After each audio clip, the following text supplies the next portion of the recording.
Forget New Year, New You. This season is about slowing down, locking the doors, and cozying up at home with the one you really want to do nothing with. Your dog. After the holiday chaos, those quiet nights with a blanket, a podcast, and your pup feel like the reset you actually need. Ollie helps make those moments easier with fresh protein-packed meals made from real human-grade ingredients, so your dog can enjoy some quality comfort food too. Choose from 5 recipes and get a personalized plan for your dog's needs. Meals arrive perfectly proportioned with a scoop and storage container, so serving is fast and mess-free. And with Ollie's in-app on-demand health screenings, supporting your dog is easy, ensuring more cuddles for many years to come. Visit ollie.com/truecrime and use code TRUECRIME for 60% off your first box.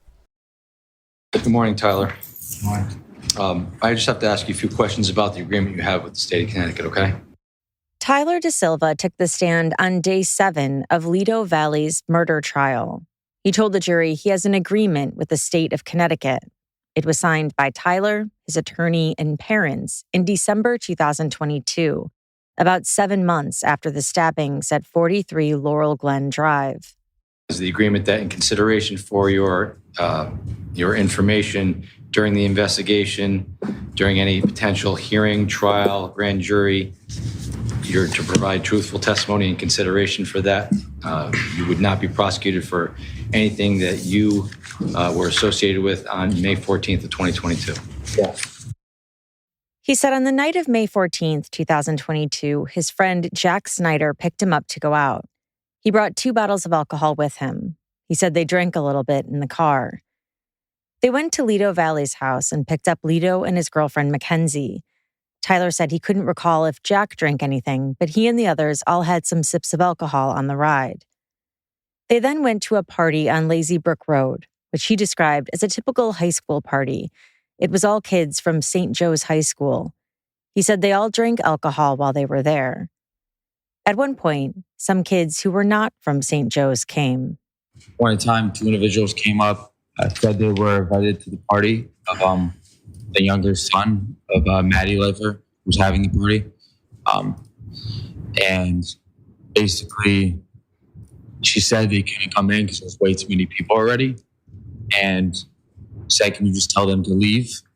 So we went over to them outside and told them to leave, which proceeded to an altercation. So when you say we, who are you talking about? Me, Jack Schneider, Lido Valle. What kind of things were you saying to them when they came in? We told them they couldn't come in. They argued with us saying they were invited by Austin. We said it doesn't matter if his sister doesn't want you here. Proceeded to more of an argument. We were kind of exchanging words, saying, get out of here, fuck you guys. And then eventually, Jack Schneider actually went over and took their beer. And it got a little more heated. He was like, I'm not leaving until you give me my beer. I'm like, no, you're not giving it back.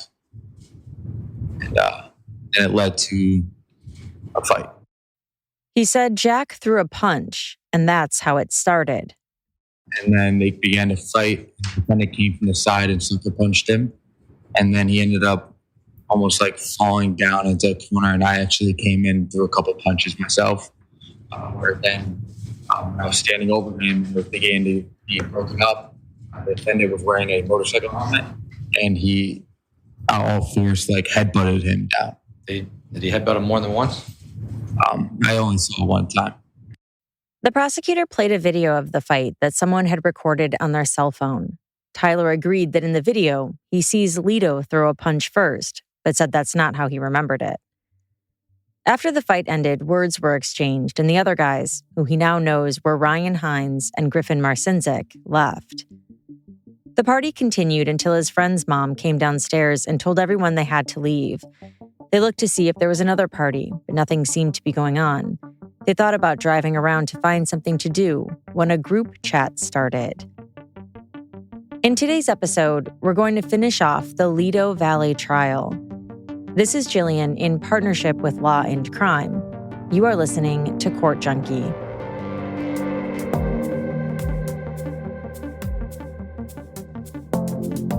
It's officially that time to go shopping for the holidays, gift-giving season. I just love buying people presents, but this year I've decided to buy myself a little something too. Ever since I discovered Boll & Branch and how comfortable their bedding is, I know that their best sale of the year isn't one I want to miss. Boll & Branch's best-selling signature sheets are made with the perfect balance of softness and breathability for your best sleep. They're made with the highest quality 100% organic cotton, and get this, they actually get even softer with every wash. In fact, all Boll & Branch bedding, from blankets and throws to pillows and duvets, are made with exceptional quality and durability. And it's all on sale now. It comes with a 30-night guarantee so you can shop worry-free. And if you still aren't convinced, let me tell you that ever since we replaced our sheets with Boll & Branch, I've even noticed a difference in the way I sleep. I'm more comfortable, not as hot at night, and they're so incredibly soft and keep getting softer. Give yourself and your loved ones the most extraordinary feeling sleep with 25% off site-wide, plus free shipping and extended returns during Boll & Branch's best sale of the year. Shop now at bollandbranch.com/court with the code COURT. That's Boll & Branch, BOLLAND, branch.com/court, code COURT for 25% off. Exclusions apply. Court Junkie is brought to you by Progressive Insurance. Do you ever think about switching insurance companies to see if you could save some cash? Progressive makes it easy. Just drop in some details about yourself and see if you're eligible to save money when you bundle your home and auto policies. The process only takes minutes, and it could mean hundreds more in your pocket. Visit progressive.com after this episode to see if you could save. Progressive Casualty Insurance Company and Affiliates. Potential savings will vary, not available in all states.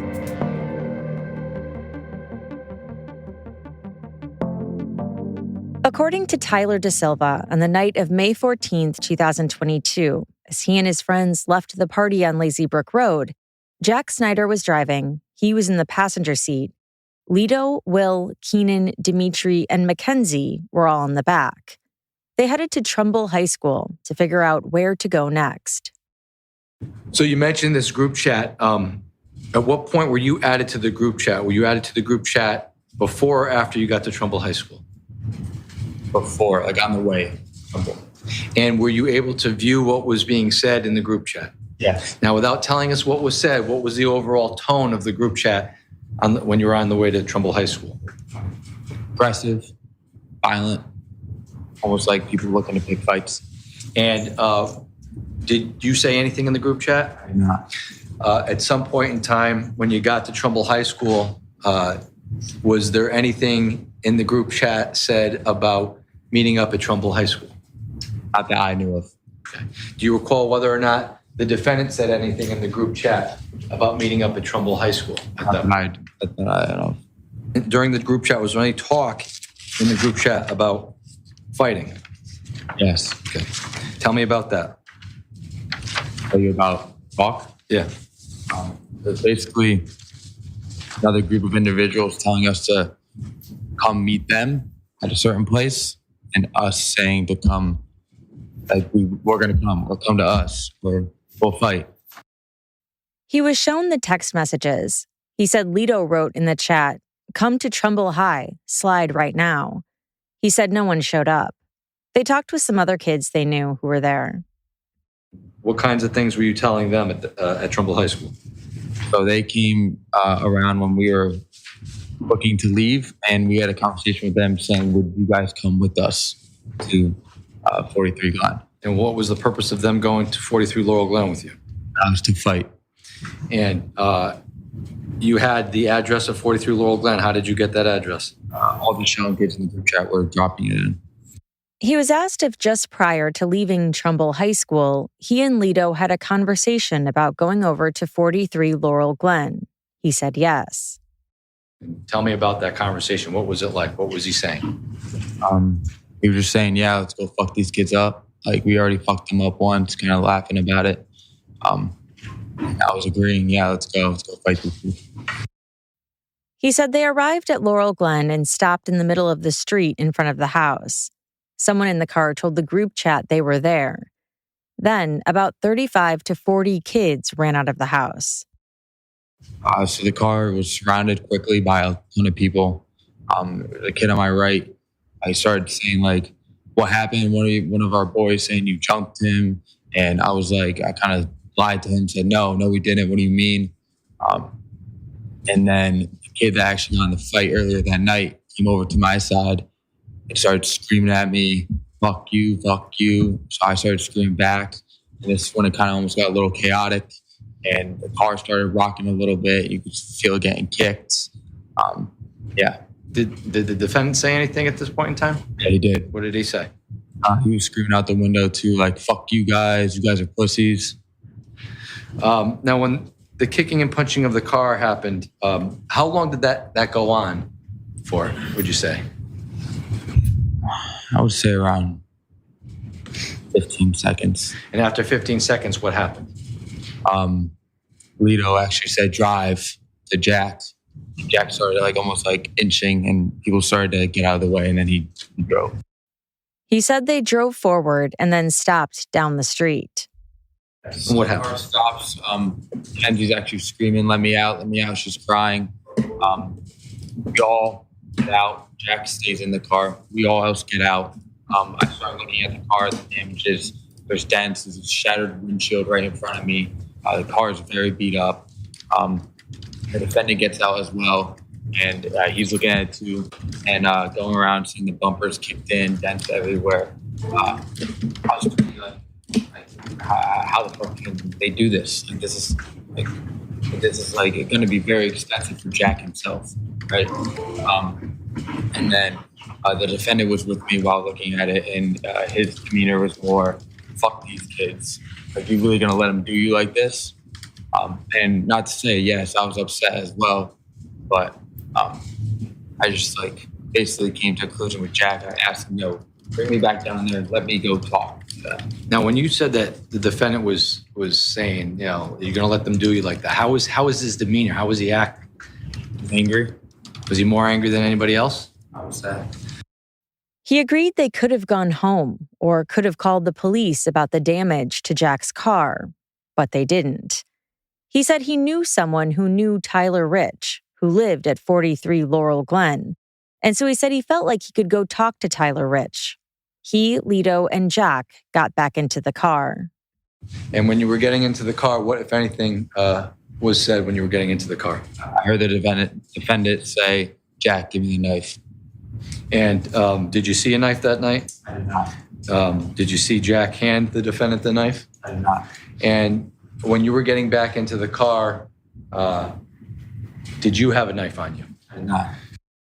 They went back to the house at 43 Laurel Glen. He got out of the car and walked to the driveway. He thought it would just be him, but he noticed Lito was on his right-hand side. And when you saw Lito on your right-hand side, what did you think to yourself at that point? I just kind of thought, what is he doing? Like there's no one he knows here. It's not a smart idea for him to be coming up. Why wouldn't it be a smart idea? It's because no one knows him, right? Me being me and knowing people, I thought maybe I could talk to Tyler Rich and it wouldn't be a big thing. But seeing him coming up to the right side and having both of us being walking up just would not be something that would be smart. And why wouldn't it be smart? He was really angry before. I don't think he was looking to talk peacefully like I was to talk to Tyler Rich about the damages. He didn't know Tyler Rich, so what is he going to talk about? And with regards to going back there and the defendant getting out, did you think that it was going to end well? No. Why? Like I said, like he was upset. He was angry. He was showing it way more. He wasn't looking. I feel like he wasn't looking for anything peaceful. As they were walking up, at first there wasn't anyone else around. But then he heard someone scream, "They're back!" And then he said a large individual stood right in front of him, screaming and yelling. He started screaming, yelling at me, "What the fuck you doing back? What are you doing here?" And I was like, "Yo, I'm trying to talk to Tyler Rich." And then while that was going on, Tyler Rich came to the right side of me. And I was like, "Yo, Tyler." And then he just screamed at me, "Get the fuck off my property before I fuck you up." So you were walking up, Tyler Rich was somewhere to your right, Yes. and he was telling you to get off his property. And When that was happening, where was the defendant at this point? Do you remember? 8 feet to the right of me. Could you see what the defendant was doing at that point in time? He had a group of kids almost like kind of surrounding him as well, and he was screaming back at them. He was screaming at them? What kinds of things was he screaming? I couldn't hear. Did it look like he was acting peacefully? No. Did it look like he was trying to calm the situation? No. Did it look like he was acting aggressively? Yeah. And at some point in time, tell me what happens next. So right when Tyler Rich came to my face and screamed that into me, I knew this is not going to go the way I thought it was going to go. More kids kept funneling out, got louder, more chaotic. They started screaming at me. I started screaming back. And I'm looking over at Lito because he had a lot of people around him. And I see him get punched. And I almost like took a step forward and I got hit from the back of my head and almost fell forwards into a group like of people. And before I knew it, I was on the ground. He was asked if he knew Jimmy McGrath. He said he grew up playing soccer against him. He testified that it was so chaotic as he was on the ground. He was face down and getting kicked and punched. He didn't recall what was going on around him. He got pushed out into the street. He was able to get up and looked out to see a wall full of kids screaming at him. Were the wall of kids that were screaming, were they coming after you at that point? No. Were you going after them at that point? No. Did you have a weapon on you at that point? No.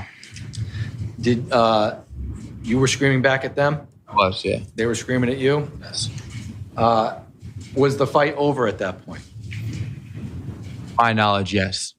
And how long would you say the fight was over? How long did that screaming go on?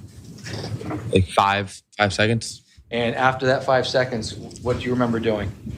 After that 5 seconds while I was screaming at them, almost like a screaming match, I looked to my left and I saw the car Jack Schneider was driving, driving away.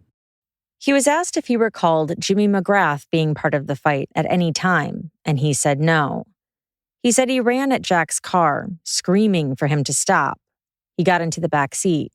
Lito was already inside in the front passenger seat. And when you got in the car, what, if anything, did you say to Jack or the defendant when you got in the car? I was angry. I just started screaming at them. What kind of thing? What were you saying? I was like, "Fuck you guys! Just let me get my ass beat. Like no one's gonna help me out. You're also about to just leave me, drive away." At some point, and now when you're saying this, are you just seated in the car, or are you? I'm like kind of head down, like in distraught. Like my head was booming, the adrenaline was rushing through my body. Like I wasn't. At some point in time, tell us about where the car goes, if you can recall. Yeah, so what I recall is, the car is going fast. We take this left turn, and we're going fast through. And the defendant goes, stop, stop, stop. And Jack slams on the brakes where I almost because my head was down, I almost smashed into the front seat with my head. And I'm still screaming. I'm not thinking anything of stop, stop, stop. And I'm still screaming. I look up. I see the defendant entering back into the car. And did you know why the defendant got out of the car? I did not. And when the defendant got back into the car, what if anything, did you hear him say next? He said, go, go, go. And do you recall the path the car took after the defendant said, go, go, go? Yeah, it was almost like we were on a roundabout. So it was it took a right and a straight and then another right where we went straight back up. Do you recall if you went past, did you pass the house again? Do you recall? Yeah, we did. He said Lito said, stop, stop, stop again, and then got out again. Lito said, love you guys, and then told them he was going to go home with Mackenzie. Tyler then got into the front passenger seat. On the way home, he and Jack talked about what happened. So I actually called my cousin, told him about what happened to me. And this is the cousin that knows Tyler Rich. Told him Tyler Rich just jumped me with a bunch of kids. He said, hold up, I'll call him. And he called me back, and that's when I learned that someone's been stabbed, or multiple people have been stabbed. And when you had learned that multiple people had been stabbed, did you understand the gravity of the situation at that point? Not really. I didn't know the severity of it. He didn't know the severity of it. I didn't learn it. I knew that can't be good. That's crazy because I had no idea what the hell happened. I just got my ass beat. I didn't know someone was stabbing people. So I didn't know the severity of it. And it basically just led me to ask, because I did hear it. I asked Jack, yo, did you give Lito a knife? And based on that conversation, not what Jack said, but what was your reply to what Jack said? So Lito killed those kids, or stabbed those kids. When he got home, his cousin Owen called. That's when he learned there was a kid who was stabbed who might not make it. Once you learned the severity of the situation, tell us about what you did during those hours after you learned what had happened. Once I learned what happened, Jack went home. Told him I loved him. Said just go home. He went home. I went upstairs with my cousin. I sat down. He kind of asked me more of what happened, dude. This is not no normal fight. I kind of just told him everything that I knew, and I didn't know what actually happened, the severity of it. We ate a little something, and he left. I went up to my room, and I would say 30 minutes later, I called the defendant. And did you have a conversation with the defendant? Yeah, I basically confronted him and said, yo, did you stab those kids? And what was his response? I fucked up, bro. I'm sorry. And is that all he said? Yeah. He said later that night, Lito called him, but there was just silence. He hasn't talked to him since. The next morning, he talked to an attorney and then went to a hospital. He said he didn't feel right. And when you got checked out, what was your diagnosis? Well, I had a concussion, multiple contusions all over my head and body, bruised ribs, bruises all over my body. The hospital basically said, what the fuck happened to you? I said I just got in a basic fight, and they said this is no basic fight. And with regards to what kind of treatment did they say you had to go through? Did you have to take any medicine? No, they gave me Advil for my bruised ribs and all the contusions, the inflammation. But for concussion, they just said rest. He said looking back on it, they should have left and not gone back to the house. On cross, he agreed that he wouldn't talk to the police until he was given immunity. Taylor Capella was another witness who explained what she saw at Tyler Rich's party when Jack Snyder's car came by the first time. Did you get a sense at all of what the vibe was or the atmosphere was when you witnessed the Shelton kids from the basement coming outside and approaching the car? It didn't seem like they were like extremely mad or trying to cause a problem. It's not like they came sprinting outside and chasing after the car. They walked out of the basement casually and went up to the car, or went up to the front yard at least. Walking. And you couldn't hear anything that was being said. And you said you stayed outside for a couple of seconds? Yeah. And then you went back into the basement? And why did you do that? I didn't see a need to stay outside. She said she was inside and then saw everyone go back outside, so she did too. She saw Tyler Da Silva and Lito Valle again. The fight was already in progress, so she didn't see who threw the first punch. She said the majority of kids from the party were watching. Only a couple were fighting. And at any time during the fight, did you hear anything about a knife? Yes. And if you could please explain to the members of the jury what you heard at that point.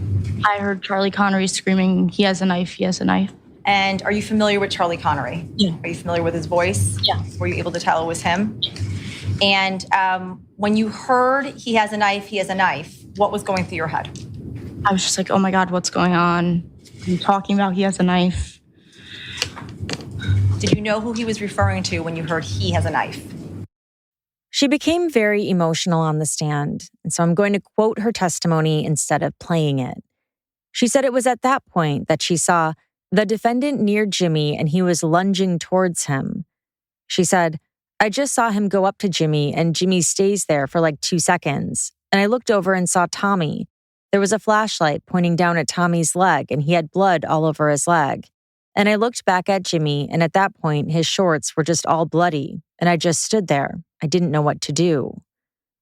The prosecutor walked her through everything she saw. She said she remembered the other stabbing victims being closer to Lito than to Tyler Da Silva. At one point, she saw Lito get pushed into the street and then go back to the car briefly. When he emerged, that's when she saw him stab Jimmy. She said Lito then turned and with his right arm made an upward stabbing motion. So Taylor, when you saw the defendant come back from the vehicle and come back around and, as you said, turned around and made that motion up into Jimmy, did you see what he was holding in his hand? I couldn't see exactly. Can you describe or show us what he was doing with his hand? Was it open? Was it closed? It was in a fist, and you could tell, obviously, that there was something in his hand. And when he came back around to use whatever was in his fist to go into Jimmy, what was Jimmy doing at that point? He kind of just he was backing up. And his hands kind of were up. And he just is walking backwards a little bit. He takes a step back. When the defendant came back from the vehicle and came back around, did you observe him swinging the knife at random people, or did you observe him coming and making a beeline for Jimmy? He came right for Jimmy. Did he have purpose in going towards him? It looked like it. Did he say anything when he was lunging towards Jimmy? Not that I remember. She said after Lito stabbed Jimmy, Jimmy just stood there for a second. Then he fell onto the ground. She said his white shorts were covered in blood. Faison Teal then came up to her. She said she could see fat tissue coming out of his arm. Everyone was trying to tend to those who were stabbed. Someone tied a tourniquet around Tommy Connery's leg with a shirt. She remembered seeing Lito and Tyler Da Silva run back to the car. Did you see Jimmy McGrath fighting with the defendant? No. At any time the night of that party, did you see Jimmy McGrath fighting with anyone? No. At any time that night, did you see Jimmy McGrath with a weapon? No. Did you see any of the Shelton kids with weapons? No. Charlie Connery testified that while he was at the party at Tyler Rich's house at 43 Laurel Glen, he heard that a car had pulled up, and so he went outside. He spoke to Tyler Da Silva in the passenger seat. What kinds of things were you telling him? I asked him what he did, and I was with him the week before, and I told him that, I like you, I think you're a good kid. I know your cousins. I grew up with them. And I said, just leave. There just don't want any problems, just leave. And how do you know Tyler Da Silva? I know his cousins from growing up playing baseball. And a week prior to that, I was with Tyler Da Silva and his friends. He said he told Tyler to leave. He went back inside, but then he heard they were back. 2 fights started. At one point, he saw people push Lito out into the street. He testified that he didn't get involved in the fight. He was asked if Jimmy McGrath got involved, and he said no. At one point, he saw Lito go over to Jack's car and then come back onto the property. Do you recall what the defendant did when he came back on the property? Did he slip and fall? No, he went after the closest person to him, which was Jimmy, and with a purpose, and stabbed him. He said Jimmy was backing away from Lito. He then saw Lito run back to the car. After Charlie's testimony, the state rested. And then it was time for Lito to take the stand.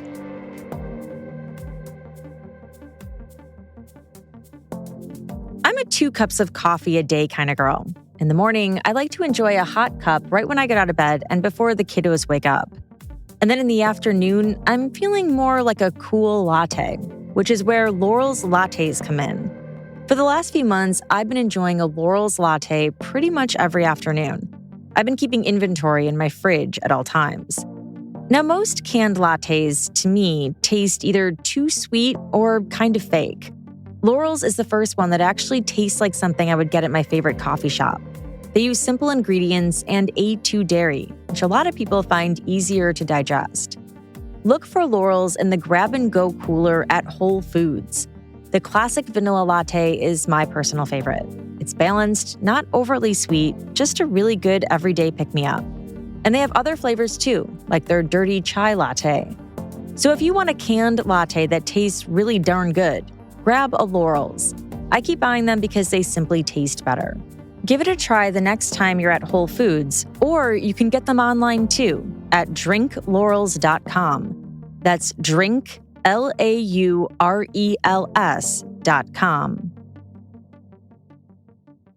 Raul Lido Valle was now 20 years old. He was 16 at the time of the stabbings. He told the jury that he has 3 brothers, one who is also named Raul. He said he goes by the nickname Lido, which basically means the younger. He said he normally didn't carry a pocket knife, but when he went fishing, he did. He was asked about his friend group. He said he and Tyler De Silva were very close, but although he was friendly with everyone, he wasn't really that close with anyone else. He and his girlfriend Mackenzie went to her senior prom the night before, then hung out the following day. They went to the beach and went hiking. They then hung out at his house with his mom and younger brother. Lido said his friend Tyler De Silva texted him and asked if he wanted to go to a party with him. He and Mackenzie decided to go. The party was in Shelton at 5 Lazy Brook Road. Jack Snyder and Tyler came to pick them up. Tyler brought alcohol from his parents' house. They went to the party. He said on the way they all drank and listened to music. He was asked if he had brought any weapons, and he said no. He was asked if he saw any or knew of any weapons in the car. He said no. At some point while at the party, he was playing beer pong and decided to put a motorcycle helmet and neck pillow on. He said he found them and just did it to be funny. He estimated he was there for about an hour and a half when he saw 2 kids arrive and approach the door. He said he didn't know them, and it didn't appear as though anyone else there knew them either. Jack started talking to them. And did there come a point when that interaction became aggressive between the 2 of them? Yes. And did there come a point when Mr. Snyder took a case of beer from one of the 2? Yes. And what happened after that?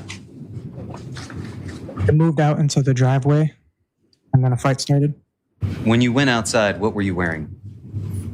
A motorcycle helmet and my regular clothes. And did there come a time when you came into contact with one of them? Yes. Who was that? Ryan Hines. And how did you come in contact with Mr. Hines? As he was circling, since I didn't have shoes on, he stepped on my foot and I pushed him. You pushed him? Yes.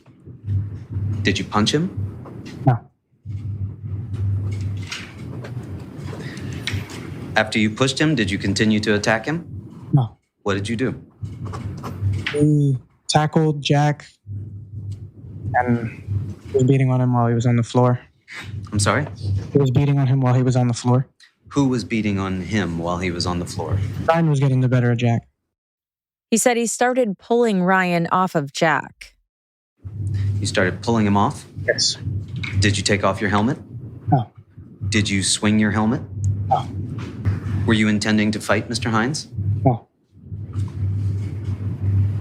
Did you use your helmet in any way to attack Mr. Hines? No. As you were pulling, or as you were getting involved with this fight that's going on between Mr. Hines and Mr. Snyder, what were the other people doing? There was a couple people watching. Tyler De Silva was helping me break it up. And what did you do? Still was trying to pull him off. By doing what? What were you doing with your hands? Describe for us what occurred.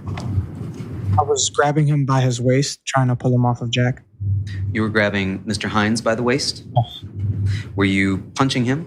No. Were you kicking him? No. He said the party got shut down soon after, and everyone had to leave. A few kids needed a ride, and so 7 kids total packed into Jack Snyder's car. He said as they were driving, he saw Jack on and off of his phone. They went to Trumbull High School. Some of the kids from the party had gathered there to see if there was something else to do that night. He said he got a notification that he was added to a group chat. He said there were a lot of people in it, and they were talking crap to each other back and forth. He testified that he never asked anyone to add him. He admitted he did participate in it when they were leaving the school. Did there come a point when you realized that you were not going to another party in Trumbull? Yes. How did you come to realize that you weren't going to another party in Trumbull? After driving for a little bit, Jack had turned down the music, and I asked him where we were going. And what did you learn from Jack at that point? We were going to a house in Shelton, And do you recall what the address of the house in Shelton was? 43 Laurel Glen. Was that an address that you had seen in the group chat? Yes. Was that an address that you were familiar with before having seen it in the group chat? No. Had you ever been to 43 Laurel Glen Drive before? No. Did you know whose home that was? No. Did you remain in the group chat? No. When you say no, did you leave the group chat? Yes. And how do you leave a group chat? You click on the top, and then there's a little drop down that you can click leave. Is that what you did? Yes. Why did you leave the group chat? While they were going back and forth, there was a picture sent into the group chat.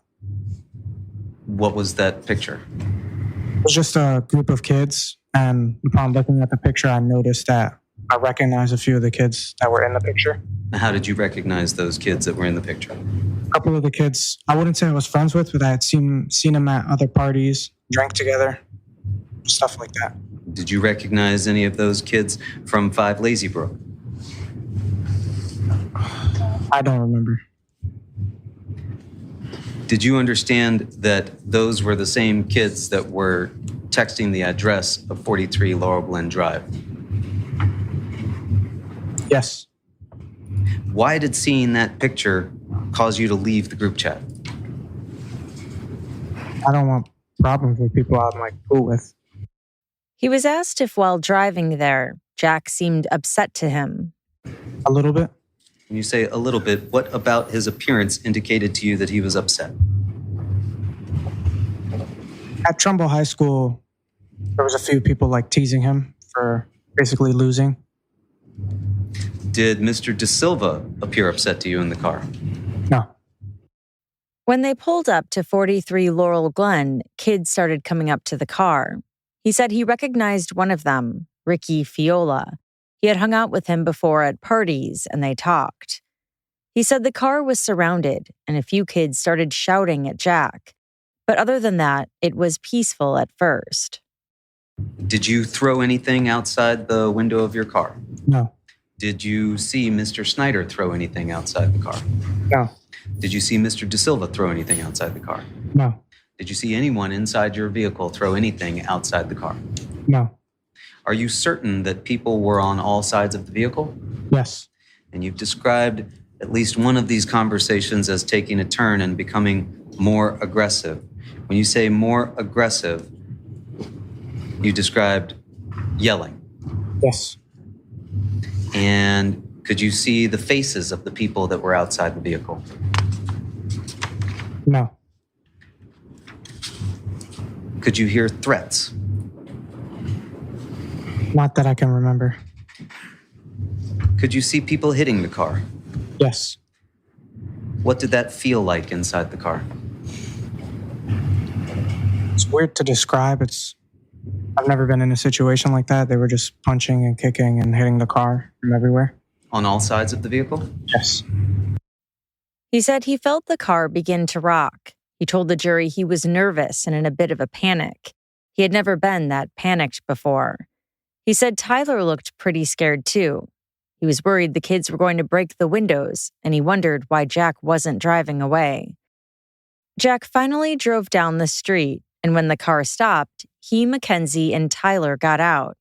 He said Mackenzie was crying. He and Tyler went to the side of the road. Mackenzie walked to the end of the road. He said Jack drove the car straight.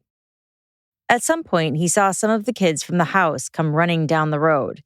They were screaming, and someone threw a water bottle. He was asked if he had any interactions with anyone. He said Tyler Rich and Ricky Fiola.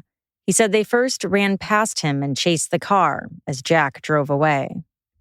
Did you have any one-on-one interactions with Mr. Rich? Yes. What happened between you and Mr. Rich? As he was walking away, he came up to me and sprayed WD-40 in my eye. Did you do anything to him when he sprayed WD-40 in your eyes? No. Had you done anything to him prior to him spraying you in the eyes with WD-40? No. Did you see the can close enough to be able to identify it as WD-40? Yes. What did you do after he sprayed you in the eyes with the WD-40? I started holding my eye. Did you attack him? No. Did you have a weapon on you at that point? Yes. You did. Yes. What weapon did you have on you at that point? I had a knife in my pocket. Where did you get the knife from? Before Jack left, he tossed it to me. Okay, let's back it up a little bit. Before Jack left, Yes. when did Jack leave? When he dropped off me, Mackenzie, and Tyler at the end of the road. Before the Shelton High kids came? Yes. Put us there. Tell me how Mr. Snyder gives you this knife. Mackenzie exited the vehicle. I got out right behind her, and then Tyler got out from the passenger. Me and Tyler were standing on the side of the road. Right before Jack's about to drive off, he says, Objection as to what he says. He wasn't allowed to say what Jack said. He testified that he was confused when Jack threw him the knife. He put it in his pocket. When Jack returned, all the kids that had run down had already left. Everyone then got out of the car. Other than the interaction with Mr. Rich, did you have an interaction with any of the other Shelton kids while you were down there on the side of the road? yes, Who else was that? Ricky Fiola. And what was that interaction like? He saw Tyler Rich spray me with the WD-40, and he came up to me. Did he do anything to you? Just talked to me and, I guess make me feel better about the situation. He said he was upset at that point that he had gotten sprayed with WD-40 for no reason. He said he had seen Tyler Rich before and drank with him. He wasn't sure why he had done that. He was confused. He walked over to Mackenzie. She was really upset. He asked her for a ride home from her sister, and he waited there with her. Tyler and Jack started talking about going back to the house. He said neither of them seemed too worried. The three of them got back in the car. When you got back into that vehicle, what were you thinking? I trusted my best friend that everything was going to be okay and we were just going to go and make peace. You got back into that vehicle last. Yes. Where did you get back into that vehicle? Behind the driver. Behind the driver? Yes. And did you still have the knife on you? Yes. Was it open? No. Where was it? Still in my pocket. Still in your right pocket? Yes. Did you have your hand in the pocket? No. Were you scared to get back in that car? A little bit. Where did you think the car was going to go? Back down to the house. Did you think that was a good idea? At the time, a few interactions had already been peaceful here and there. So it didn't seem like the worst idea in the world at the time. When you got back into that car, were you upset or angry? No.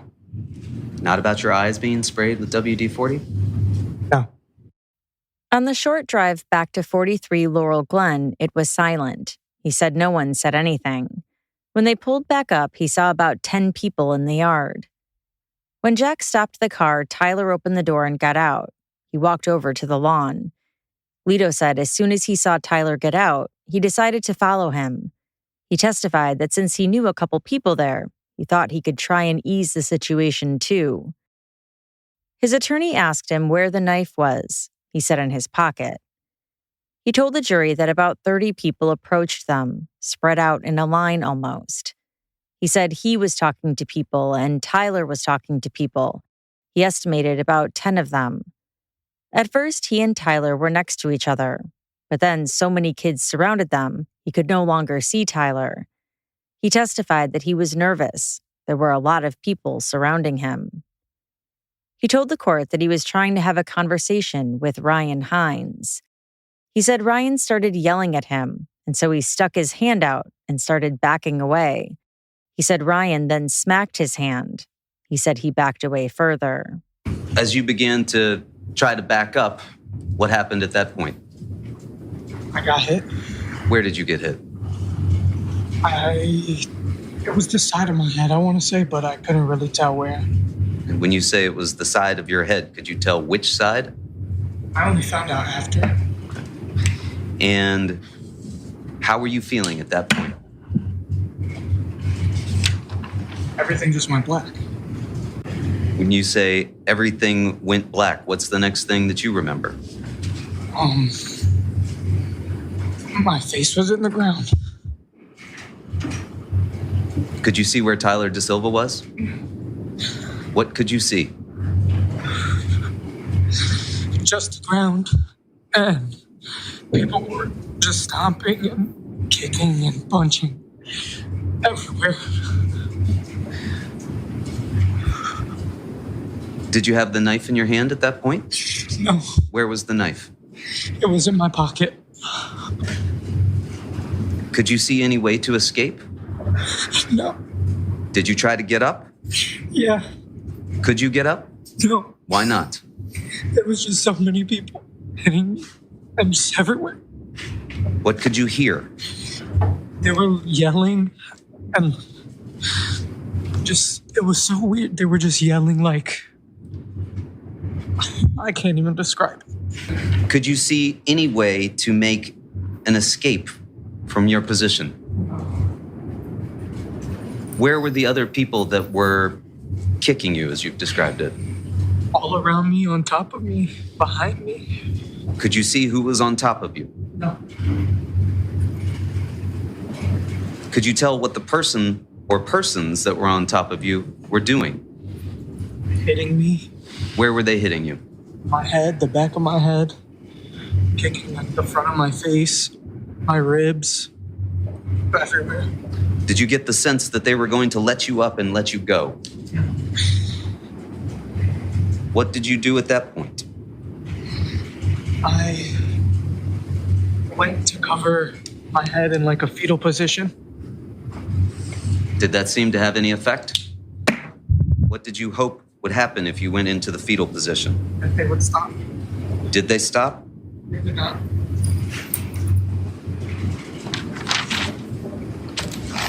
Put us there on that lawn with you in the fetal position. What were you feeling? Hopeless, scared, terrified. Why hopeless? Because they just weren't stopping. He said everything hurt. He lost consciousness. What happened next? As I was in the fetal position, covering the sides of my head and the top of my head with my forehead into the dirt, I was almost like hunched over, and I reached in my pocket and grabbed the knife. What were you thinking when your hand touched that knife? It felt like the only thing that would help me. What were you seeing at that point around you? My face was in the dirt. I couldn't really see. I just felt nothing changed. Could you see Tyler DeSilva? No. Could you hear Tyler DeSilva? No. What could you hear? Still just the same screaming. That's it.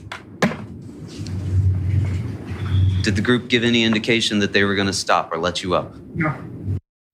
He said after he took the knife out of his pocket, he started waving it in every direction, just flailing his arm around. Could you tell if you'd hit anything?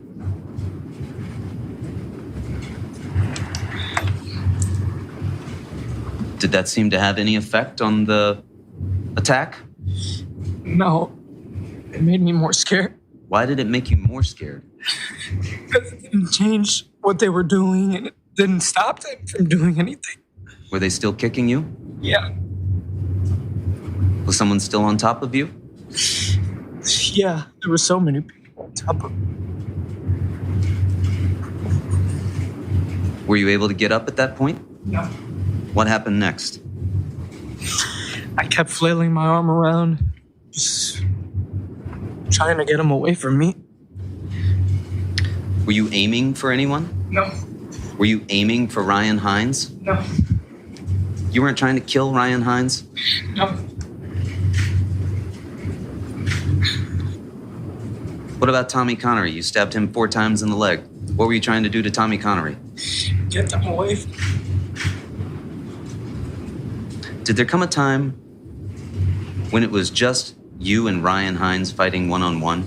No, Did there come a time when Tommy Connery separated you from Ryan Hines and was just there with you one-on-one, standing up? no. Where were you the entire time you were flailing? How were you feeling while you were flailing around with that knife? More scared than before. Terrified. Just, it didn't make him stop even though I was flailing around a knife. He said he remembered getting shoved into the car. Did there come a point where you were able to stand up? How did you get shoved to the car? I remember while I was in the fetal position and like flailing my arm around, I rolled on the back of my heels and tried to jump backwards. Could you see Tyler DeSilva at that point? At one point, when I was at the car, I looked over and I saw Tyler DeSilva. And what did you see Tyler DeSilva doing? He was also on the ground getting beat on. He was asked why he didn't just get in the car at that point and leave. I saw my best friend and somebody that I loved. Nobody was helping him. How did you feel? It was still terrifying. But I couldn't just let him be there alone. I felt like I had to save him. You didn't open that door at that point and take out that knife and then go back and stab those 4 kids. No. You already had that knife when you'd been attacked on the lawn the first time. Yeah. Are you sure about that? Positive. You weren't upset that you had been attacked and went back to get that knife?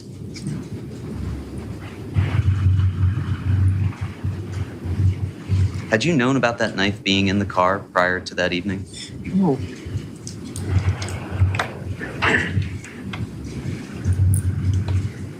When you got back to that car, you didn't get back into the car, right? Why didn't you just go running off back down the street, back down Farmhouse Lane or down Laurel Glen towards Farmhouse? Well, I just couldn't live out. Why not? He was my best friend. Looked at him like his brother. What kind of man would I to just leave him there? What did you worry might happen to him if you left him? If he was in the same situation as me, I thought it was. I'm going to object. Calls for speculation as to what would happen to Tyler. Sustained. What happened next? I found myself right on the edge of the grass and the curb. How did you get there? I just remember being there. I think I ran over. What did you see when you got there? Just another wall of people. He was asked why he didn't turn around then and run back to the car. He said there was no way he could turn his back on that many people. He said he then got hit. It came from the left side. He isn't sure who hit him. He said immediately after he got hit, he fell and swung. What were you swinging at? Anything. What were you aiming for? Anybody who was coming at me.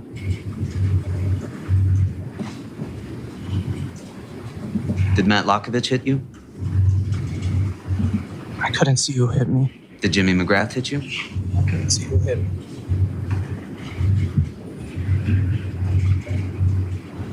When you swung that knife, did you feel it hit something? No.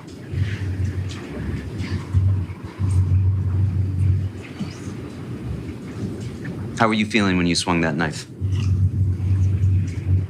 Immediately after I swung, and I had one knee on the ground, I slipped, and I saw behind me What did you see behind you? There was like a little hole, and I tried to jump and run away. A little hole where? So I swung and like I threw my whole body into it, and I slipped on the grass while my knee was down and faced backwards. Lito got up and demonstrated to the jury how he swung. He said as soon as he jumped up, he got hit again, he believes by Faison Teal. He fell on the pavement and scraped his palms on the ground. He was scared. He was asked if he could see Tyler De Silva or Jack's car, and he said no, not at that moment. He said he tried to hoist himself up again and lunged towards the car. He got into the front passenger seat. Jack tried to drive off, and Lito said he screamed to wait for Tyler. Did there come a point when Tyler De Silva got in the car? Yeah. Did you have the knife in your hand at this point? No. You put it back in your pocket. No. What did you do with the knife? When I scraped my hands on the floor, the knife was on the floor. The knife was on the floor? Yes. You're saying floor. You would agree there is no floor outside where you've been. What do you mean by floor? The pavement. Did you see where it went? No.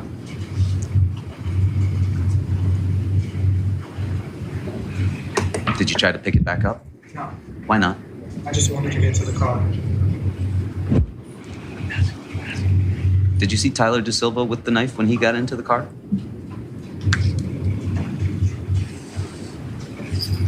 I didn't really look back. When Tyler De Silva got into the car, did you see him then? Yeah. What did he look like?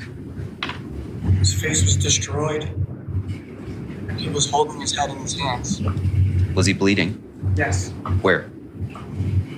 All over his face. And it was like dripping down. Lito's attorney played the snippet of video they have from the fight from someone's cell phone. Mr. Valle, you would agree that that video does not show the initial punch that you've described to the side of your face when the groups were standing up initially, correct? Yes. But you did see there at least one fight that's going on the ground, correct? Yes. That's not you, is it? Who's that? Tyler De Silva. What was going on while we see Tyler De Silva being beaten on the ground there before we see you back at the car? I was getting beat on. As he was sitting in the car, he said he was in a lot of pain, his head and his ribs. As soon as Tyler jumped into the back of the car, Jack instantly started driving. Lito said he didn't care where they were going. He just wanted to get out of there. Lito testified that at one point, he told Jack to stop the car. He said he wanted to check his ribs. You wanted to check your ribs? Yeah. Why couldn't you check your ribs just sitting there in the seat? Because I wasn't able to stand up and look at my whole body. Did he stop the car? Yes. What did you do? Opened the door, immediately got out and used the car light, lifted up my shirt. Used what car light? Like, as soon as you open the door, the car light turns on.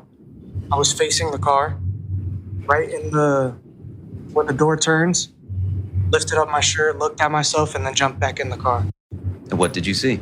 A whole bunch of bruises, but it felt way worse than what it looked like. As you're standing there, did you take the knife out of your pocket and throw it into the woods? I didn't have the knife at that point. You didn't have the knife at that point. No. Where was the knife? To my understanding, it was on the pavement back over at 43 Laurel Glen. Did you make a plan to go back and get the knife? No. Why not? I didn't want to go anywhere near that house.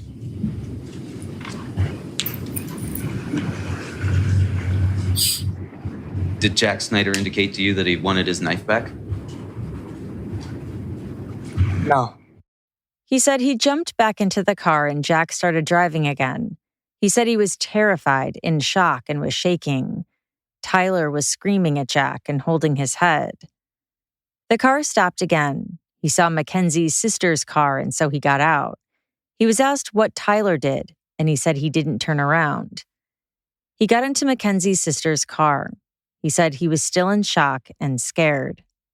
Did you call the cops? No. Why not? I was just terrified. I didn't even know what to do. Or really what even happened. He said he knew Mackenzie was still upset and didn't want to talk. He said he didn't know what to do. They drove to his house and he asked Mackenzie to talk to him, and she said no. He went inside. His mom and little brother were home and were packing to go to Florida.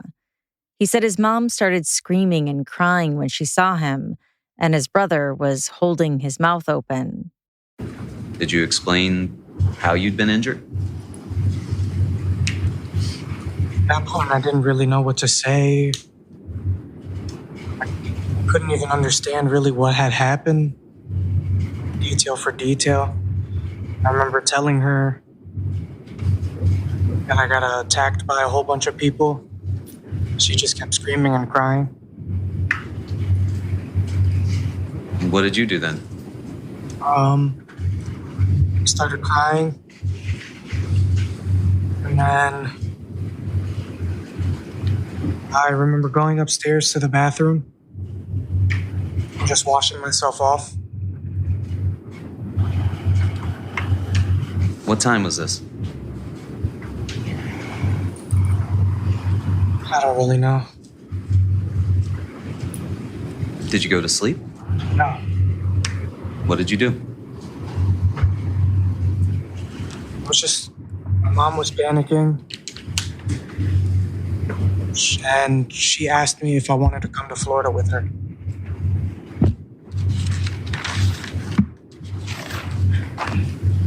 What did you do at that point? I said yes. Why? I just wanted to be close to my mom. Did you go to sleep at some point? No, Why not? I couldn't sleep. What made it so that you couldn't sleep? Everything. The way I was feeling, mentally and physically, just, there was no way I was going to be able to sleep. What did you do?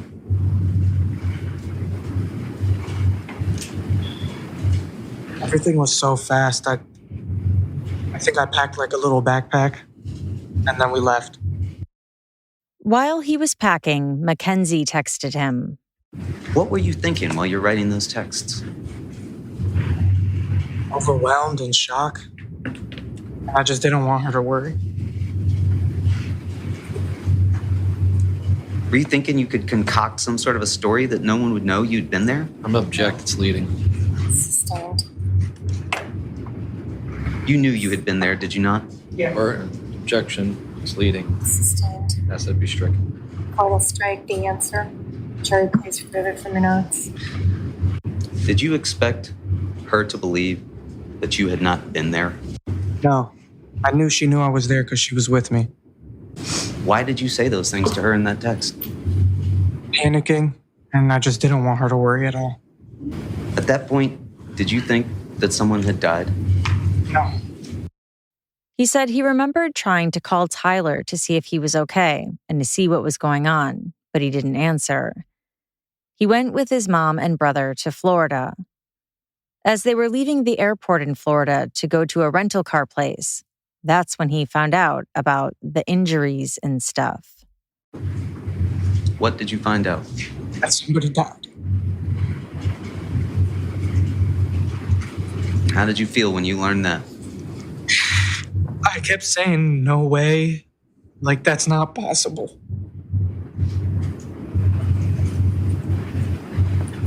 What did you do next? I went over to my mom and I told her.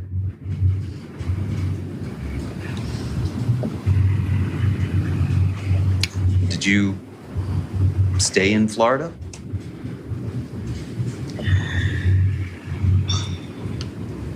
Yeah, How long? like a day maybe. When did you return to Connecticut?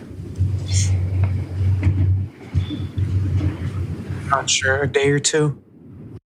He said after he learned about the arrest warrant, he and his father made arrangements to turn himself in. He was shown a photo of himself that police took. His left eye looked to have a small cut by it. He had some marks on the back of his head and scratches and bruising on his right arm. The heels of both of his palms also had small scrapes on them. Had you ever seen Jack Snyder's knife before that night? No. Have you ever seen Jack Snyder's knife since that night? No. Had you ever used a knife as a weapon before that night? No. Had you ever met Ryan Hines before that night? No. Had you ever met Faison Teal before that night? No. Had you ever met Tommy Connery before that night? No. Had you ever met Jimmy McGrath before that night? No. On cross, prosecutor Mark Durso asked Lito about the first altercation at 5 Lazy Brook Road. Lito agreed that Jack had taken Ryan Hines' beer, and Ryan wanted his beer back. And you testified on direct examination. They squared off. Hines stepped on my foot and I pushed him. Do you remember saying that? Yes. You pushed him. Yes. I want to show you State's Exhibits 58. Prosecutor Durso played the cell phone video they have from that fight. So this person right here is who? Tyler De Silva. And this person in the red is who? Jack Snyder. So right now you're behind. We can't see you, but you're right behind Ryan Hines, right? Yes. Right. Okay. Can you play it, please? Stop. Is that you pushing Ryan Hines in the head? That's me pushing Ryan Hines, yes. So that right there, that's a push, not a punch. That's what you're testifying. That's what you want these ladies and gentlemen to believe, that was a push, not a punch. Yes, I remember pushing him. So right there, what you want these ladies and gentlemen to believe is that you just pushed Ryan in his head, not punched him. That's what you're telling them. I'm saying that I remember pushing him. But the video would contradict what you want these ladies and gentlemen to believe at this point, correct? I remember pushing him. But the video, that's not responsive to my question. The video does not corroborate what you just told these ladies and gentlemen of the jury, correct? I just remember pushing him. Non-responsive. Did you push him in the head or did you punch him in the head? You remember pushing him, but does the video show you pushing or punching him? That's my question. I pushed him. What does the video show? Me pushing him? So you want these ladies and gentlemen to believe that what just happened there is a push, not a punch, correct? Yes. Okay. Prosecutor Durso also questioned Lito's claim that he was trying to break up the fight. And your testimony was that at some point, Tyler De Silva gets in and does the same thing, right? Yes. That's what you remember, right?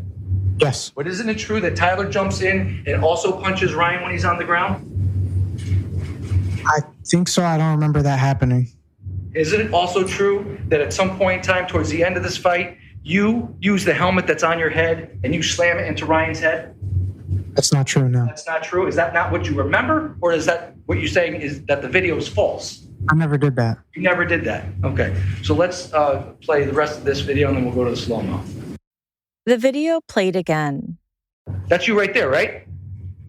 Yes. And you have a helmet on, right?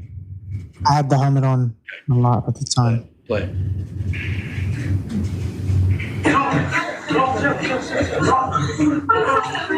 Okay. Now we'll play the slow motion. Now you just saw the helmet slam down on Ryan, right? And you heard the crack of the helmet on Ryan's head? I didn't slam the helmet down on him at all. So you want these ladies and gentlemen to believe that you did not slam the helmet into Ryan's head when he was on the ground? Yes. Is that what you remember, or are you saying the video is false? I don't really see that in the video. Okay, let's play the slow-mo version. And here's you right in here. Ready? Slam. That's you right there, slamming the helmet into Ryan's head, right? I never slammed him with the helmet. Okay, so the video's a lie then. That's what you're saying. Prosecutor Durso asked if it was true that after that, on the way to Trumbull High School, Lito was laughing and joking about how he had just gotten into a fight and hurt Ryan Hines. He said no. Isn't it true that you were in the group chat telling kids to come show up to Trumbull High School to fight? Yes. I remember telling them to come to Trumbull High School. Right. Because you, in this group chat, you're saying Trumbull High, slide. Right now, RN, right now, Trumbull High, slide, right? Yes. Because at that point, you wanted to meet those kids to fight, right? No, we were about to be leaving Trumbull, and at the time I thought it would be funny. So you wanted to meet those kids at Trumbull High School to fight, right? No. So at some point in time, you leave Trumbull High School? Yes. And before you leave Trumbull High School, you're again asking them, Trumbull High, slide, right? Slide means come here. Yeah.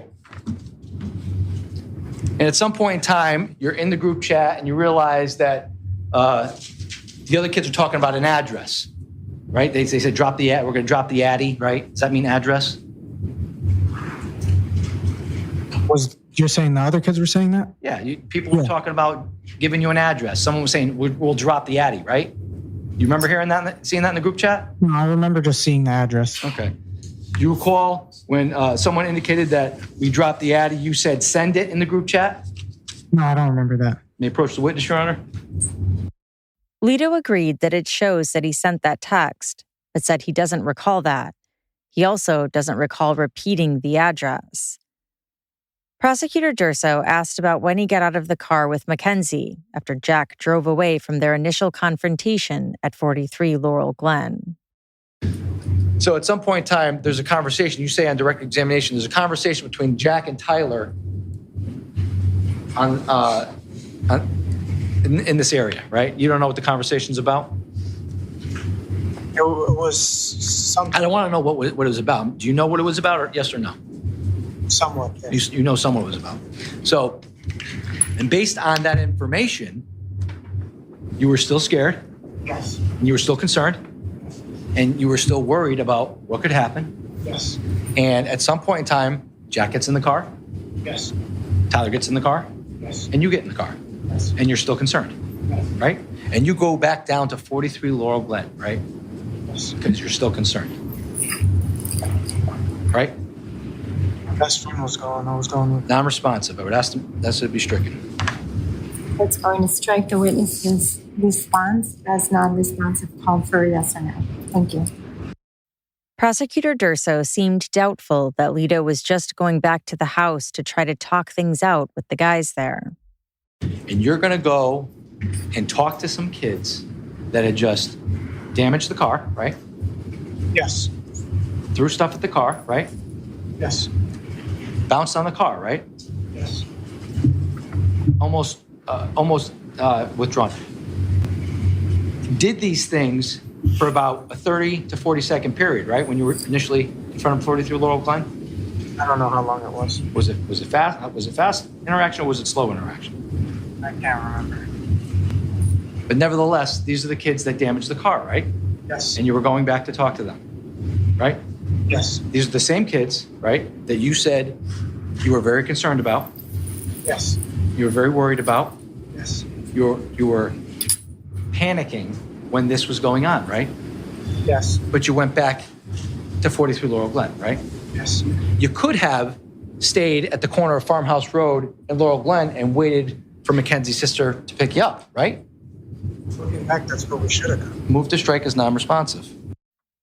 Lito agreed that he had testified that after the fatal fight began, at one point he blacked out.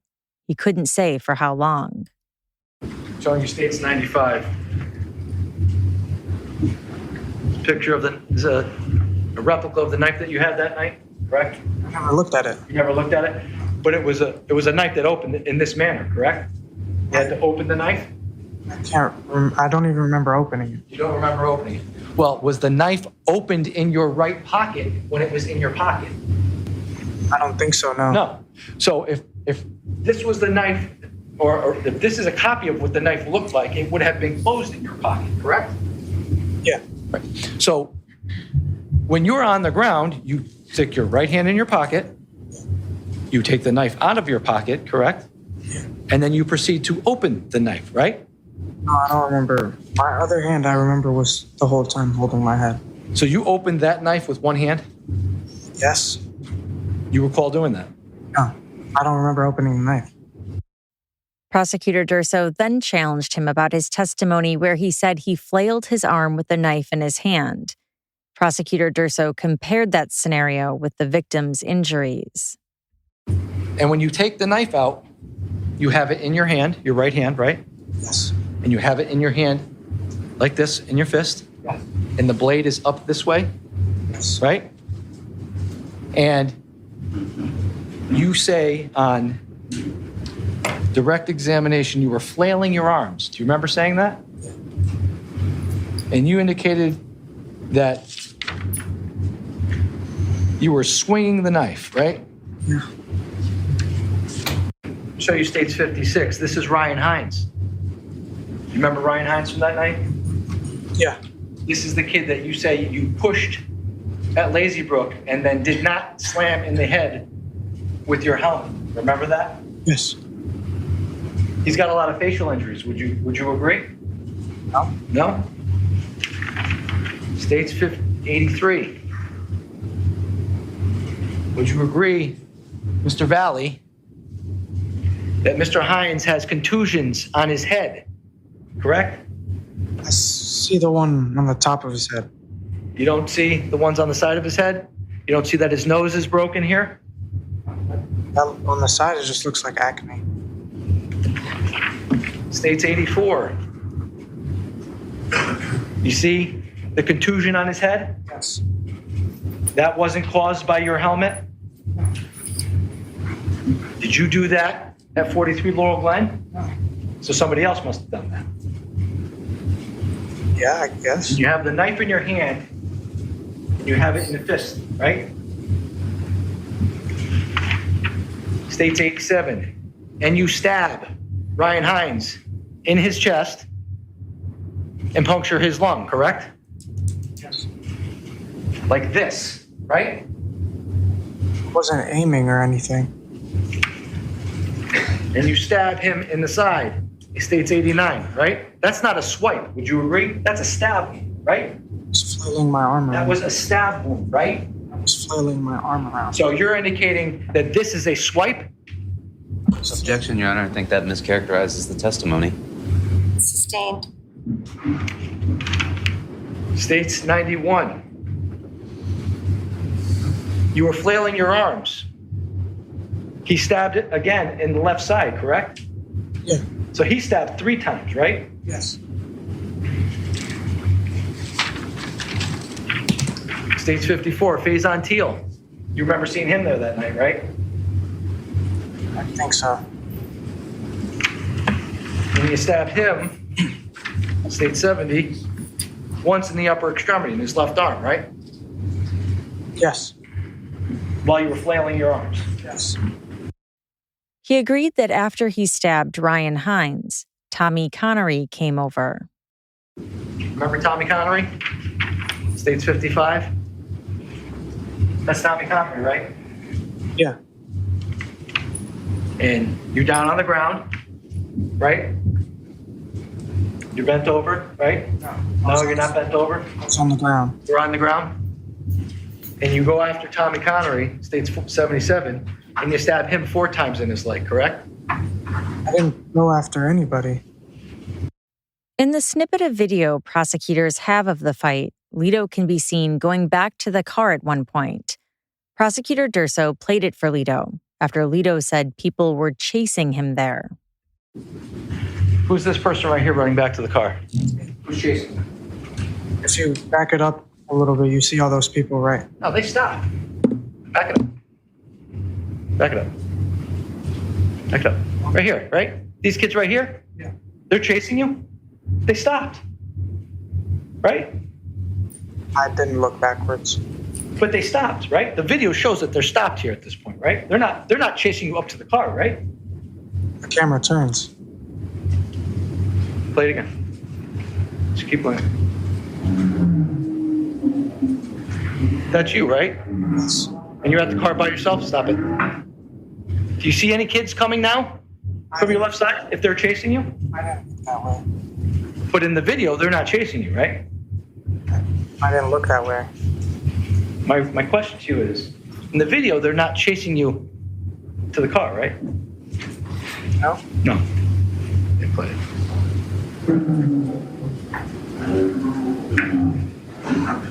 Stop. Now, at this point, the kids are retreating back onto the property, right? I looked I was just looking for Tyler. So the answer to my question is you didn't see where the kids were retreating back to then, right? I just looked for Tyler. But they didn't come after you at the car, right? I just looked for Tyler. I don't know. Prosecutor Durso pointed out that he had testified on direct that he was thrown towards the car. The video doesn't show you being thrown into the car, does it? I guess not. Lito told the court that as he stood there with a knife, people kept coming at him. They kept coming at you while you had a knife out, approaching them? I was standing still right there. You heard Charlie Connery yell, "He's got a knife," right?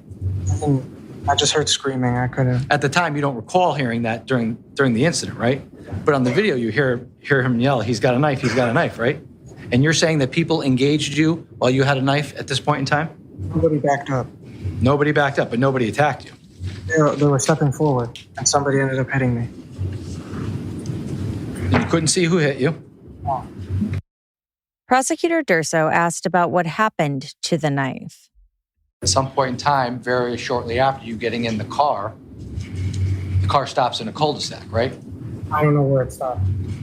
And you get out of the car with the knife and throw it into the woods, correct? No.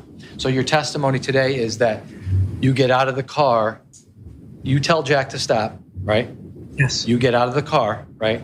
Yes. And at that moment, the one thing you were concerned about was looking at your ribs.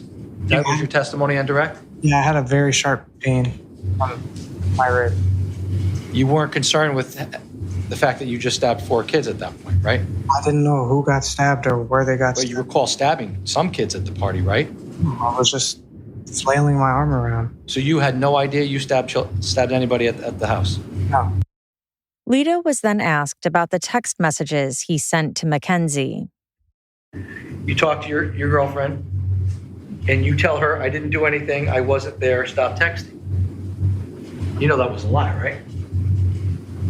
Yeah, I was just panicking. I didn't know what to say. States 98. Again, I wasn't there. That was a lie, right? Because you were there, right? Yeah. States 99. Don't text me, I'm going to Florida, right? Yeah. So at that moment in time, what you thought was important was to go to Florida instead of calling the police, right? I didn't know what to think. My question to you is, at that point in time, you decided to go to Florida instead of calling the police, right? I don't know what I was Did you call the police in this moment? No, right? So at that point in time, you said, "I'm going to Florida," right? You told Mackenzie that, right? I texted her, yes. You didn't say, "I'm calling the police," right? No. Because you told her you weren't there, right? I was just freaking out. I didn't really know what to say. Prosecutor Durso showed him the photos that police took of him after he turned himself in, 4 days after the incident. No blood, no serious contusions like Ryan Hines, right? This was days after. Days after, so you're a quick healer? Yes. Pictures of Ryan Hines were the same day, I think. States 35. No serious contusions on your face, right? No serious black and blues, right? This is Right?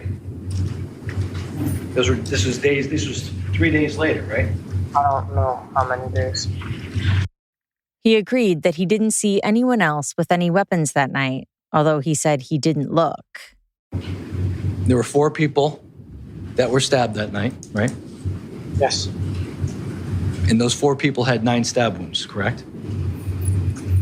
I believe so, yes. And you're the one responsible for that, correct? At the time, I didn't know who got stabbed or where they got stabbed or when they got stabbed. You're the one who was responsible for those stab wounds, correct? I don't know. I guess so, yes.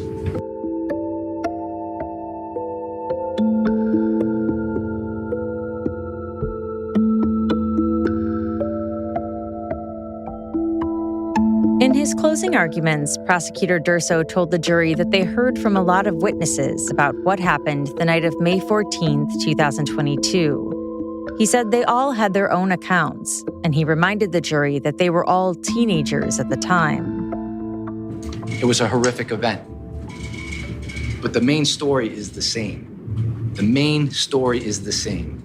The horrific event that was etched in their minds was the same. This case is not about who did it, what happened, how it happened, when it happened, what happened. This case is about Raul Valle, the defendant, who brought a knife to 43 Laurel Glen on May 14th of 2022 and provoked a fight and stabbed 4 kids 9 times, killing 1. That's what this case is about. Lito's attorney, Kevin Smith, said that during the fatal fight, Lito was down on the ground, getting kicked, stomped, and punched. He was given no reason to think that that would stop, unless he made it stop.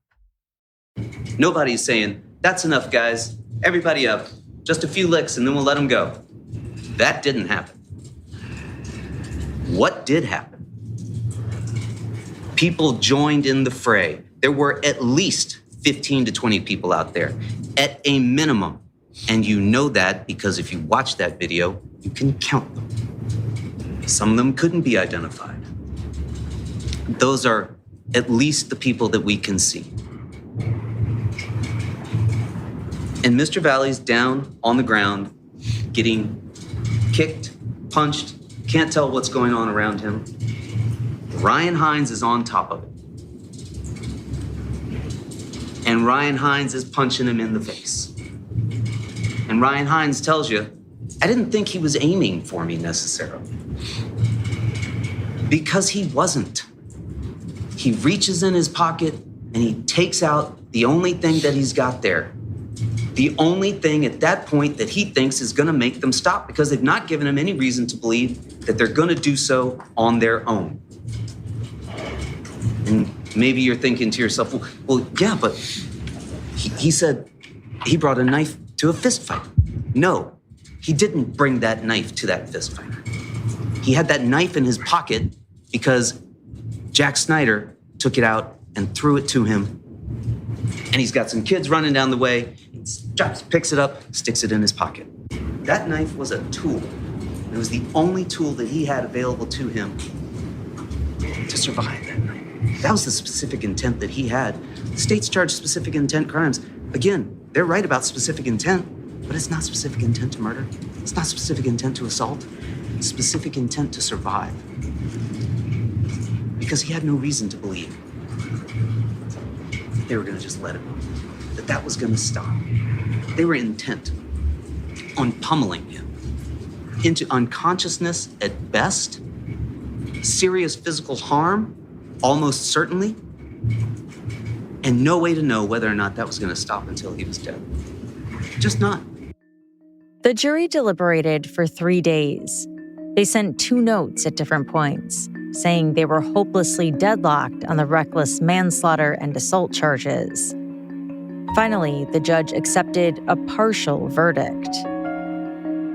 The jury found Raul Lito Valle not guilty of murder, intentional manslaughter, and assault charges. A mistrial was declared on the remaining reckless first-degree manslaughter, reckless first-degree assault, and reckless second-degree assault charges. The judge told Lito, "You have been acquitted of the 4 charges held against you. I wish you the best of luck moving forward." The state of Connecticut has since filed amended charges against Lito, and so he will have to face trial again for first-degree reckless manslaughter and reckless assault. There is also reportedly pending civil litigation against him as well. Jimmy McGrath was 17 years old when he was killed.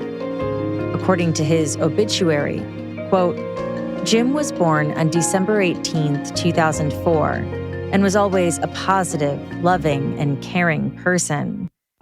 Many described Jim as a wonderfully happy person with a big heart who was a loving friend to many. Jim had so many friends who deeply cared about him. He was a good friend who had the gift of always seeing the best in everyone and spreading happiness wherever he went. He will be so missed, and his memory will be treasured by all. And that's all for this episode. Thanks for listening. Until next time. This November, action is free on Pluto TV. Go on the run with Jack Reacher. Every suspect was a train killer. Then buckle up for Drive, World War Z. Every human being we save is one less fight. And Charlie's Angels. Damn, I hate to fly. Launch into sci-fi adventure with The Fifth Element and laugh through the mayhem in Tropic Thunder. What is going on here? All the thrills, all for free. Pluto TV. Stream now. Pay never.